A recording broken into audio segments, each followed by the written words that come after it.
Hey guys, welcome to today's video. And in today's video, I am going to talk about something I suppose I was thinking of talking about the last time.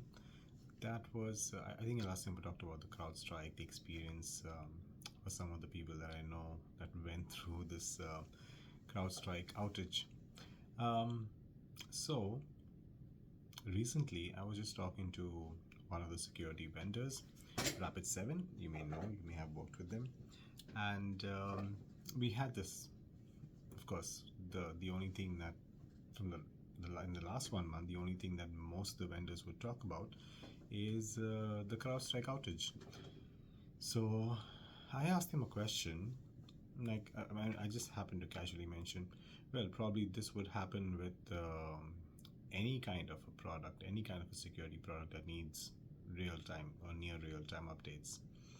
And that sparked a conversation about, as usual, being a vendor, you have to defend your product in giving the usual response that, oh, we do quality testing, we do QA, and this is how we make sure our agents are developed and our products are developed, and this is how we push updates, and they're quality tested and they are rigorously tested by a pilot and UAT, and we make sure that nothing ever happens to the deployments, the updates that we send across to our customers.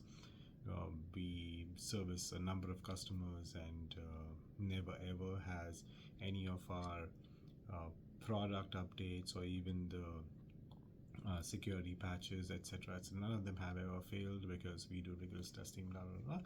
That's the usual response that you would get from a security vendor.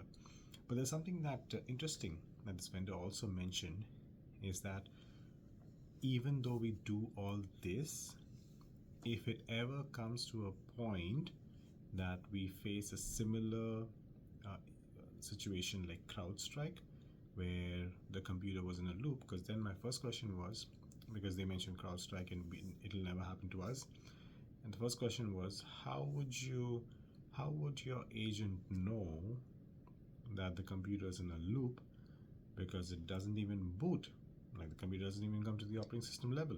So how does your agent know that it's in a loop? And how would you say that this would never happen to your product? So something interesting that they mentioned, and I'll probably post a link below of what I'm talking about. They mentioned that the agent is tied in and gets information from Sysmon, the system monitor, which kind of logs the activities right from the time you press the power button all the way to Windows login and on and on. So the agent talks to and gets the information from the system monitor and knows that the computer has gone through a successful boot, and also knows when the computer is stuck at some point or in a loop. And then the agent, which is installed on the computer, recognizes this loop event and goes into recovery mode, which was really interesting to me. This now goes into recovery mode, which means it backs off and does not use the latest updates, drivers, whatever has been installed, whatever has been updated to that agent. It rolls it back into recovery mode and boots with the quote-unquote last known configuration for the Windows users that I'm talking about. So it boots with the last known update or last known good configuration that the agent was using earlier into recovery mode, and that's how it allows the system to boot. And then it knows that this update caused a loop, and that's in the rare case that the agent, after all that testing, does in fact go through and faces a boot loop like we experienced with CrowdStrike. This was very interesting to me because I've never heard such a design. Of course, I'm not from a programming background, so I've not heard such a design. And this was interesting, and it made me think, why don't every single agent that's installed on your computer do that? I mean, if they're doing that, awesome, like that's what we need. But if not, what stopped them, or why didn't this idea strike them? Like even with CrowdStrike, strike them. Even with CrowdStrike, why didn't they know? Like, they should have had, because I know that being such a reputable company, you would have had the best of the best engineers, designers, etc., etc. I don't know how they don't have this in their design, or maybe they do. Did it fail? I don't know. But if this design is possible with, say, for example, this vendor that I spoke to, Rapid 7, they have it in their agent.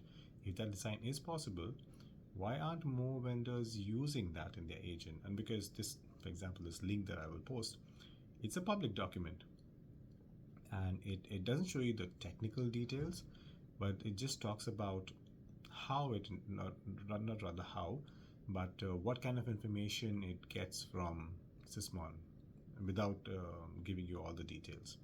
But it just gives you the fact that yes, we talk to Sysmon and we get this information, and so even if it goes in a recovery loop, we know that, we recognize that, and then we back off and go into recovery mode for the agent that's installed. So security vendors, why don't we do this with all our agents that get installed across everything, endpoint, DLP, your your XDR, EDRs, or any kind of agent that security solutions want to install?